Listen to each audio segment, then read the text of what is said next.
نحمده ونصلي ونسلم على رسوله الكريم اما بعد فاعوذ بالله من الشيطان الرجيم بسم الله الرحمن الرحيم فادخلی فی عبادی وادخلی جنتی۔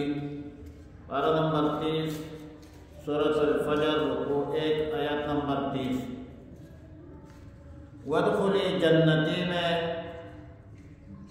یا نسبتیہ ہے اور اللہ تعالی نے جنت کو اپنے طرف منسوب فرمایا۔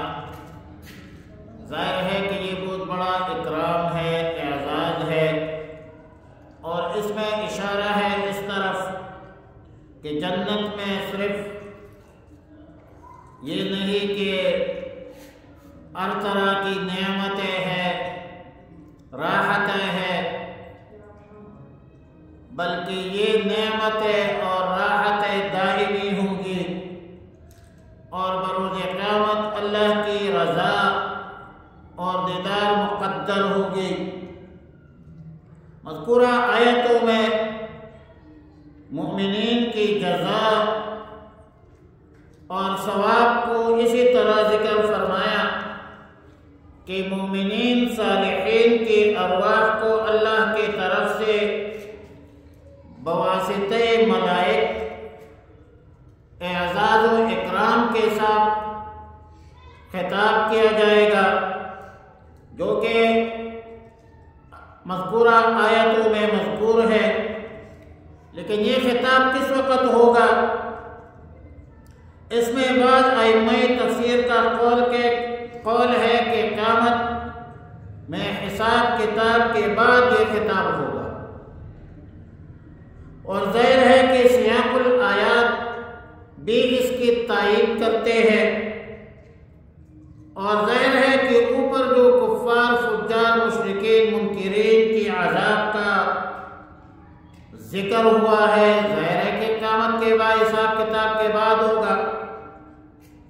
تو اس سے معلوم ہوتا ہے کہ یہ خطاب جو ہے یہ حساب کتاب کے بعد ہوگا۔ بعض مفسرین کا قول ہے کہ یہ خطاب مومنین کو موت کے وقت دنیا میں ہی ہوگا، اور بہت سارے احادیث طیبہ علی صاحبہا الف الف تحیۃ و سلام سے ثابت ہے، صحیح روایات اس پر شاہد ہیں۔ حافظ معد الدین ابن کثیر فرماتے ہیں کہ دونوں وقتوں میں ہوگا۔ ارواح مومنین کو یہ خطاب موت کے وقت بھی ہوگا اور بروز قیامت بھی۔ جن روایات اور احادیث سے موت کے وقت خطاب معلوم ہوتا ہے، ایک حدیث تو عبادہ بن صامت رضی اللہ تعالی عنہ کی روایت میں گزر چکی ہے، اور ایک طویل حدیث اس حوالے سے سیدنا ابو ہریرہ رضی اللہ تعالی عنہ سے منقول ہے، مروی ہے، جو کہ مسند احمد میں، نسائی میں، ابن ماجہ میں ہے، جس میں رسول اللہ مبارک صلی اللہ علیہ وسلم نے فرمایا کہ جب مومن کے موت کا وقت آتا ہے تو رحمت کے فرشتے سفید ریشمی کپڑا سامنے کر کے اس کی روح کو خطاب فرماتے ہیں کہ اخرجی راضیۃ مرضیہ، اور یہ بہت بڑی بات ہے، اخرجی راضیۃ مرضیہ الی روح اللہ ریحانہ، یعنی اس بدن سے نکلو اس حالت میں کہ تم اللہ سے راضی ہو اور اللہ تم سے راضی ہے۔ اب روح کا یہ نکلنا اللہ تعالیٰ کی رحمت اور جنت کی دائمی راحتوں کی طرف ہوگا۔ سیدنا عبداللہ ابن عباس رضی اللہ تعالی عنہما فرماتے ہیں کہ ایک دن یہ آیات یا ایتھا النفس المطمئنہ ترجعی الی ربک راضیۃ مرضیہ فادخلی فی عبادی وادخلی جنتی رسول اللہ مبارک صلی اللہ علیہ وسلم کے سامنے پڑھی۔ اس وقت محفل میں، مجلس میں سیدنا ابو بکر صدیق خلیفہ بلا فصل بھی موجود تھے،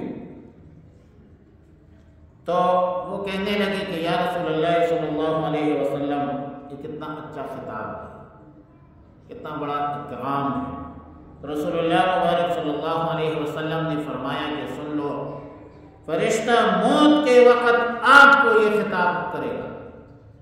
قذافی تفسیر ابن کثیر۔ سیدنا سعید ابن جبیر فرماتے ہیں کہ حضرت عبداللہ ابن عباس رضی اللہ تعالی عنہما کا طائف میں انتقال ہوا۔ جنازہ تیار ہونے کے بعد ایک عجیب و غریب قسم کا پرندہ، جس کی مثال کبھی ہم نے دیکھی نہیں تھی، وہ پرندہ آیا اور جنازہ کی نعش میں داخل ہوا۔ پھر کسی نے اس کو نکلتے ہوئے نہیں دیکھا۔ جس وقت نعش قبر میں رکھی گئی اور رکھی جانے لگی تو قبر کے کنارے میں ایک غیبی آواز نے یہ آیات پڑھی کہ یا ایتھا النفس المطمئنہ ارجعی الی ربک راضیۃ مرضیہ فادخلی فی عبادی وادخلی جنتی۔ سب لوگوں نے تلاش کیا کہ یہ آیات کون پڑھ رہا ہے، لیکن کسی کو معلوم نہیں ہو سکا۔ قذافی تفسیر ابن کثیر۔ امام طبرانی نے کتاب العجائب میں اپنے سند کے ساتھ فتان ابن رزین ابی ہاشم سے ان کا اپنا واقعہ نقل کیا۔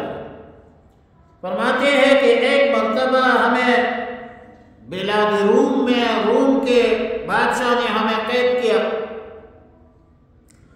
اور وہاں کے بادشاہ کے سامنے ہمیں پیش کیا گیا۔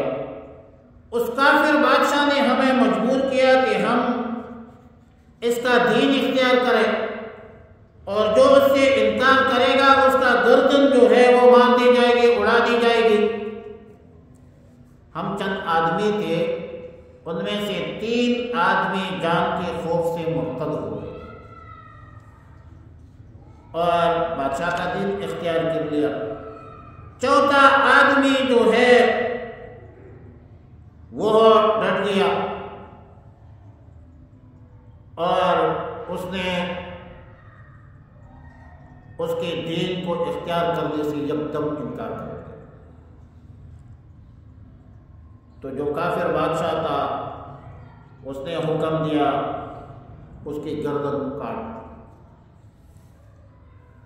کاٹ کر سر کو ایک قریبی نہر میں ڈال دیا گیا۔ اس وقت تو وہ سرے پانی کے سر پر جا رہا تھا اور تہ میں چلا گیا۔ اس کے بعد پانی کے سطح ابھرا اور لوگوں کی طرف دیکھ کر ان کے نام لے کر آواز دے کہ فلاں فلاں، اور پھر کہا کہ یا ایتھا النفس المطمئنہ ارجعی الی ربک راضیۃ مرضیہ فادخلی فی عبادی وادخلی جنتی۔ اس کے بعد پانی میں غوطہ لگایا۔ یہ عجیب واقعہ جب حاضرین نے دیکھ لیا اور سنا تو وہاں کے نصارہ یہ دیکھ کر تقریباً سب مسلمان ہو گئے، زیادہ تر، اور بادشاہ کا تخت جو تھا وہ ہل گیا۔ یہ 3 آدمی، وہ جو 3 آدمی مرتد ہوئے تھے وہ دوبارہ مسلمان ہوئے، اور پھر خلیفہ ابو جعفر منصور نے ہم سب کو ان کے قید سے رہا کر دیا۔ یہ ہے صحابہ کرام کی عزیمت، استقامت، اور اللہ کی طرف سے جو وعدہ ہے استقامت، اللہ کی طرف سے جو وعدہ ہے کامیابی کا، استقامت پر ہے۔ ان الذین قالوا ربنا اللہ ثم استقاموا تتنزل علیہم الملائکہ۔ رسول اللہ مبارک علیہ وسلم فرمایا کرتے تھے شیبتنی ہود، سورہ ہود نے مجھے بوڑھا کیا۔ سورہ ہود میں کیا ہے؟ فاستقم کما امرت وتوکل علی اللہ۔ صوفیاء فرماتی ہے کہ الاستقامت خیر من 1000 کرامت، استقامت 1000 کرامات سے بہتر ہے۔ اپنے ایمان، عقائد و نظریات پر ڈٹ جانا، مقابلہ کرنا، اور یہ بہت بڑی غنیمت اور عافیت ہوتی ہے۔ اللہ احسن عاقبتنا فی الامور کلھا واجرنا من خزي الدنيا وعذاب الآخرة اللهم وفقنا لما تحب وترضى وصلى الله